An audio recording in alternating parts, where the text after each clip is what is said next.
It's time to stop coping, Ellie mains. Catalyst is good. Sure, Hammer is not amazing in PvP, but do Daredevils complain that they can't use staff in PvP? No, they just use the viable weapon set they've been using this entire time. They just stick to Dagger Pistol.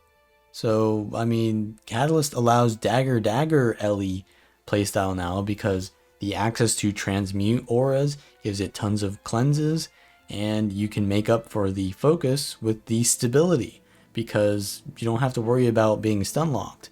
So, yeah, this is more of a team fighting DPS build because the Lightning Rod Weaver is more of a roamer because it doesn't have stability, it doesn't have that much cleansing, and it has more super speed. But this can give powerful auras to itself and its allies, can transmute those auras. You just saw me use the Jade Sphere in water there, and you can blast that and give your teammates a lot of healing.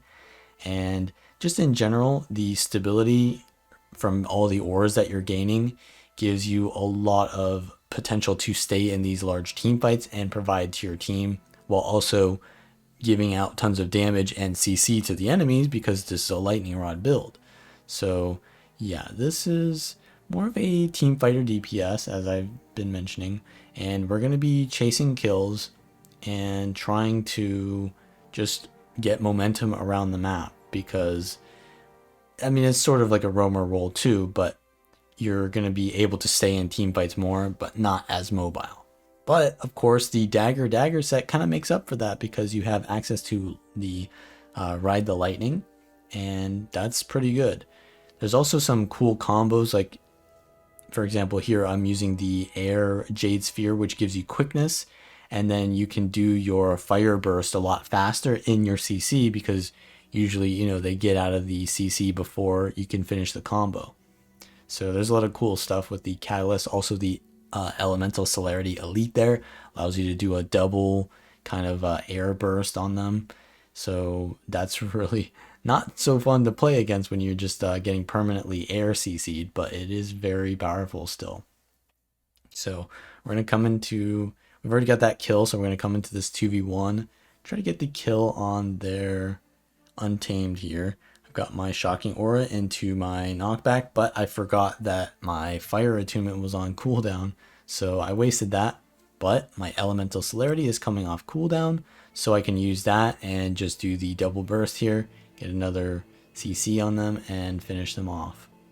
So yeah, the burst is mainly just go in air, just use all the air skills, and then once you CC them, you want to do the Fire 3, and then the Fire 5, and then swap out of Fire so that you get the little burst there from leaving Fire Attunement, and you just go into Earth and do more CCs with the 4 and the 5, and then from there you could go into water and heal yourself and your allies and blast. And yeah, there's a lot of auras from using the Jade Sphere on this build, which the auras give you, you know, fury, swiftness, stability, lots of stuff.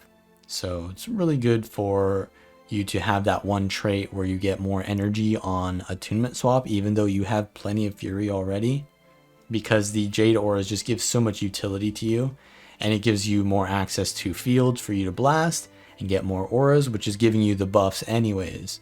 So yeah, I really like the Jade Sphere interaction on this build. It just gives you so much potential. So at this point, I'm going to head into far, and I'm going to, well, I see that their Necro is there, but the top buff is up. And then I see that their Tempest is there as well. So I choose to go back into far because I don't want to get stuck into that fight, because it's just going to probably stall and not mean too much as this fight will, because if we get this kill really quickly, then it can give us an immediate reward. So their Necro ports out here. I use the quickness Jade Sphere to get a little bit of damage, but they're moving around a lot, so I miss my Fire Burst. I go in for a knockdown, but they use the Stability Elixir, so I have to wait until that goes off, and then I can CC them again. I land my Fire Grab, and we finish them off.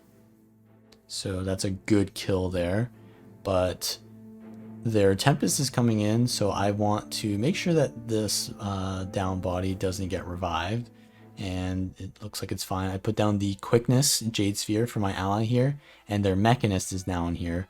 I kite off just to make sure that the mech wasn't going for the revive, because I saw they shift signated, but they were just going for my teammate there.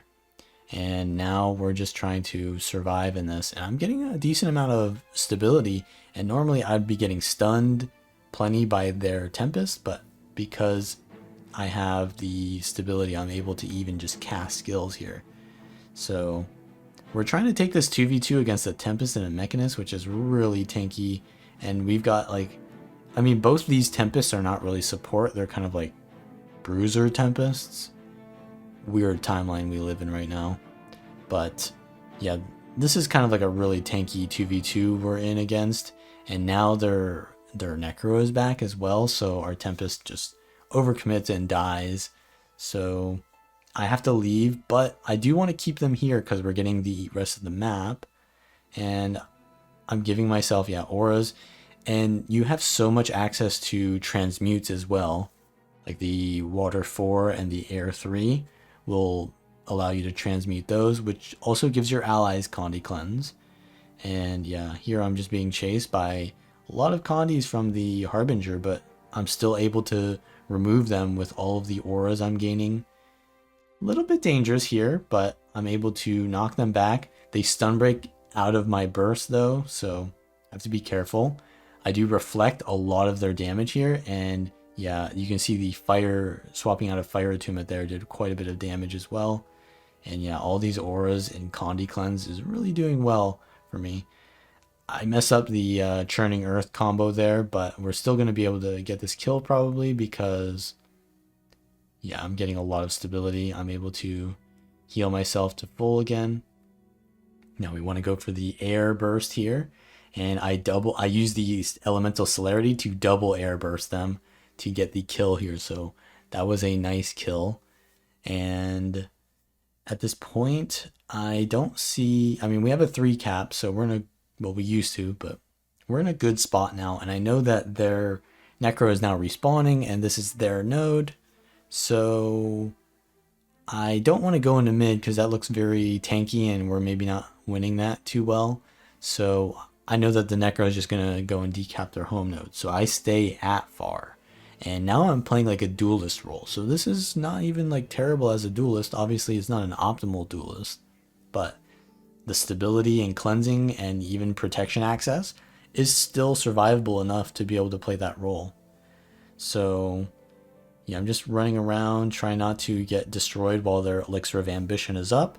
I give myself the auras, even though they're using a lot of their, you know, heavy damage abilities here. I am kind of shrugging off a lot of it with the protection and stability. They have Corrosive Poison Cloud here, which is going to give me weakness, but I'm not worrying about that too much. I am going to be outnumbered here, which is unfortunate because I've almost got the kill, but now it's a pretty rough 1v2. I ride the lightning out before I'm able to get hit by that. And I'm just biding time because if I'm holding 2 players here, that's pretty good. I kill the worm though because, yeah, I don't want them to port up to me, but the worm is still surviving, so they actually get to port up to it, which is bad because now I'm outnumbered and they have the node.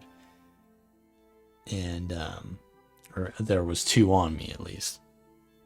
But now I can repressure the Necro because they're kind of by themselves, and I'm trying to play very aggressively here. I use my Glyph of Elemental Power, but yeah, I don't get the kill. They just use their Elixir of Ambition, so I'm trying to just get out of there.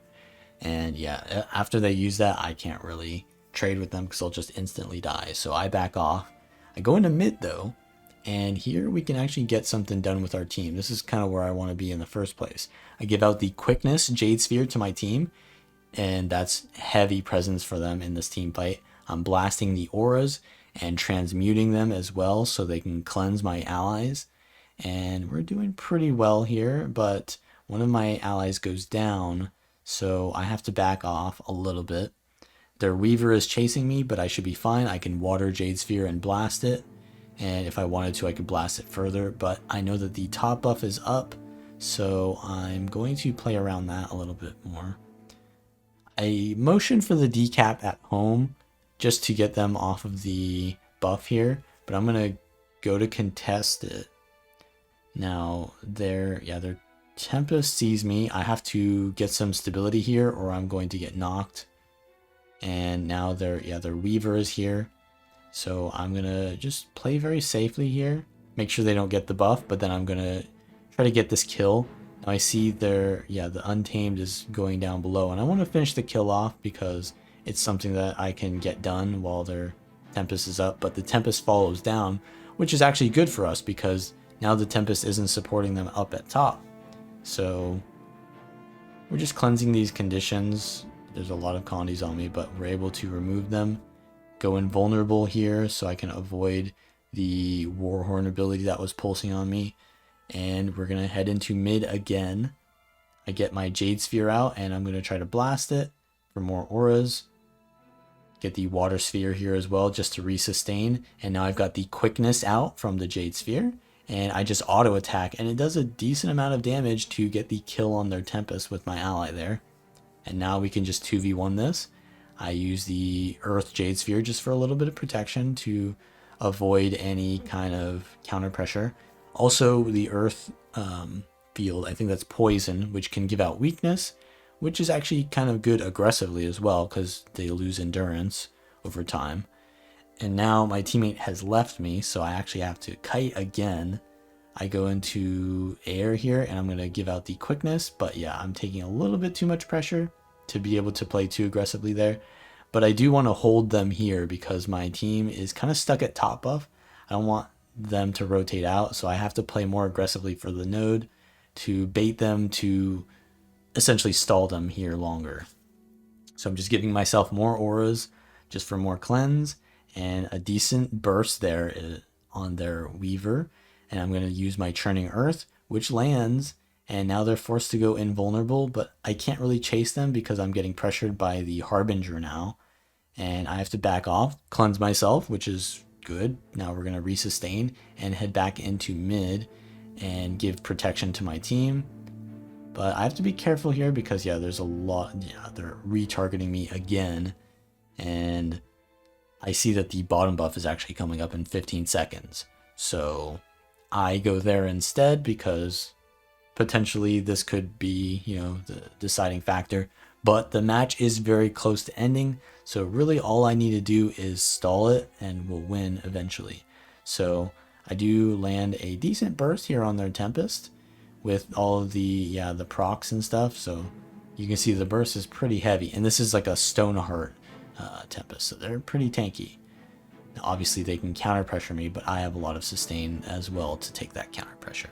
But we win, and that is how you play the Lightning Rod Catalyst. So if you like this content, then like the video, subscribe for more, and I'll see you all next time.